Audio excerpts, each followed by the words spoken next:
Martinique, c'est tout palais de sport municipal au quartier Trinel à Rivière-Salée que le réveil sportif en jaune avait donné rendez-vous au Phénix franciscain en bleu. Dès le coup d'envoi des arbitres, les Gros Mornais ont pris le large 10-5. Écoutons quelques réactions des entraîneurs à la mi-temps. Et à fond et il faut monter sur le terrain. Il faut arrêter de parler, il faut monter sur le terrain. C'est tout. On a vu beaucoup d'attaques de votre part qui a payé. Chaque attaque qui était payante. Vous allez continuer sur ces attaques? Totalement, totalement. Et être plus rigoureux sur le jeu de tireur gardien. En tout cas, le réveil sportif ne vous fait pas peur. Pas Le du Phénix tout. franciscain. Pas du tout. Laurent Carleur, dans quel état d'esprit 10-5 dans quel état d'esprit se trouve votre équipe à l'instant? C'est vrai que c'est pas évident. C'est le carnaval. On a la moitié de l'effectif qui n'est pas là parce que certaines sont parties en voyage, parce que c'était pas dans le programme de la ligue, c'était pas dans le calendrier. Maintenant, on fait avec. Je suis super content. C'est une jeune génération. Elles sont en train de prendre de l'expérience, de s'aguerrir. Elles font démontrer qu'elles sont capables de défendre très fort et après d'être performantes sur l'attaque. Non, je trouve que c'est très intéressant en tout cas. À 10-5, le match est, on va dire, est déjà dans la poche? Ah non, surtout pas. Vous avez vu, on a un effectif réduit. À un moment donné, la dette physique, on va la payer. Il faut qu'on arrive à prendre beaucoup plus d'avance pour être beaucoup plus sûr sur la fin. On se retrouve à la fin de cette rencontre. Pas de souci. Puis en deuxième mi-temps, le réveil sportif du Gros Monde enfonce le clou et l'emporte 24-15. Même son de cloche chez les hommes du Gros Monde qui l'emporte 22-21. Lionel Grandet, entraîneur du Phénix franciscain. Alors Lionel, comment s'est passé? Est-ce que le Phénix a renoué de ses cendres avec, on va pas dire que c'est une défaite, 24-15, c'est pas une défaite, mais vous avez su remonter la pente? Ben après, bon voilà, il y a bien sûr une différence de niveau entre les deux équipes. Il y a des absences de leur côté comme des absences de notre côté. En tous les cas, on a essayé de jouer avec nos armes. On a une fin de saison qui est qui sera assez dense et assez compliquée. Donc l'objectif aussi était de préparer cette fin de saison. Donc il y a des choses négatives et des choses positives à retenir. On va continuer à travailler pour essayer de finir la saison de meilleure manière. Qu'est-ce qu'on peut souhaiter au Phénix? Mais je pense de finir cette saison convenablement. On est quand même qualifié en demi-finale de coupe. On joue toujours la qualification pour la poule des As. Donc je pense que c'est deux objectifs qui peuvent être intéressants. Laurent, alors un bon résultat, 24-10. C'est un bon match ce soir pour le réveil sportif. Oui, un très bon match avec une jeune génération, plein de fougue, plein d'envie. Alors, il y a un travail quand même dans la maîtrise, mais dans le secteur défensif, c'était très, très intéressant. Non, ce soir, je suis vraiment satisfait de ce que les filles ont montré ce soir, qu'elles sont capables de jouer sans les joueuses cadres, quoi. Vous disiez que c'est une jeune équipe aussi, et ils ont de l'expérience aussi, parce que vous faites partie des majors dans ce domaine. Oui, mais en général, notre équipe est assez expérimentée. Mais ce soir, il y a quand même des filles cadres qui sont pas présentes. Et tout le monde, en fait, le regard était sur la jeune génération. Et elles ont montré qu'elles sont capables de scorer, elles sont capables de mettre de l'intensité, elles sont capables à des moments donnés de calmer. Oui, il y a de la maîtrise, mais il faut qu'on aille un tout petit peu plus loin. Vous avez tenu en échec l'Arsenal il n'y a pas très longtemps. Ça veut dire que vous rivalisez avec les plus gros de cette discipline.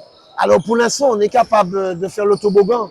On est capable de battre l'Arsenal, mais de perdre après contre l'Entente, de regagner, tout. Voilà, on n'est pas encore stable, mais je pense que d'ici 1 an, 2 ans, on aura cette stabilité qui va nous permettre d'être beaucoup plus performants. Bien, Hiro. Alors Yoro, comment ça se passe?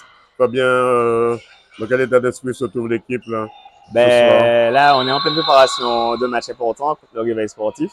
C'est vrai que nous sommes promus du championnat, mais on a fait beaucoup de victoires. Et là, maintenant, on fait partie des équipes à battre. Donc, on se prépare tranquillement pour ramener au bon résultat ce soir. Une grosse machine face à vous aussi. Une grosse machine face à nous. On a vu qu'il y a des joueurs expérimentés, mais nous, on va toujours au combat et on est là pour gagner, hein, comme d'habitude. Le François ne baisse jamais les bras. Hein, Le si je comprends François bien. ne baisse jamais les bras. C'est peut-être notre doctrine, c'est une terre de sport. Donc, ce soir, on va encore montrer que le François est présent. Qu'est-ce qu'on peut vous souhaiter On nous après ce souhaite- match ou pendant ce match? On nous souhaite de réussir, qu'il n'y ait pas de blessés, que tout se passe bien et une bonne fin de saison pour nous. Capitaine, comment ça s'est passé cette rencontre ici à Rivière-Salée? Dans l'ensemble, ça s'est plutôt bien passé. On a donné le résultat qu'on est venu chercher. Ça s'est bien passé, une équipe qui était à votre portée.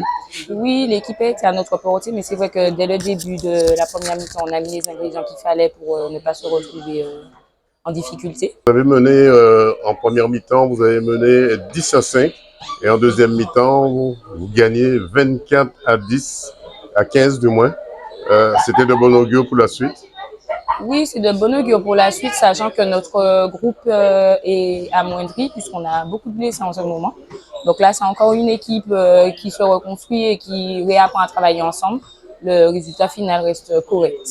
Dernièrement, vous avez battu l'Arsenal du Robert, qui est une grosse équipe aussi. Oui. Pour tout ça, pour montrer que vous aussi, vous faites partie des 4 et des 5 majors de cette discipline. Oui, voilà, on fait partie des 4-5 majeurs du championnat. Après, elle reste toujours au-dessus, hein. C'est une armade depuis quelques années. Donc, nous, tout ce qu'on essaye de faire, c'est se mettre à niveau pour essayer de rivaliser franchement cette année. Vous êtes l'ancienne présidente du Phoenix. Parlez-moi du Phoenix pendant que vous étiez présidente.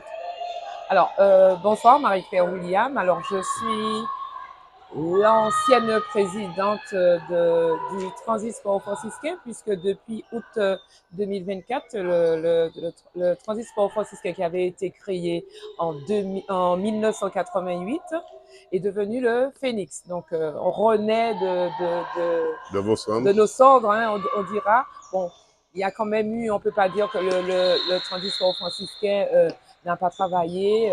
Il y a eu de bons moments au Transit Sport franciscain, même s'il y a eu la difficulté des infrastructures. Nous sommes en passe d'avoir une amélioration. On espère très bientôt avoir un nouveau hall. Ouais, c'est de partager les valeurs de handball, de vraiment permettre que sur la commune, on ait cette activité qui soit ouverte surtout dès le plus jeune âge, c'est-à-dire dès 4 ans jusqu'aux seniors en fait. Qu'est-ce qu'on peut vous souhaiter pour 2025?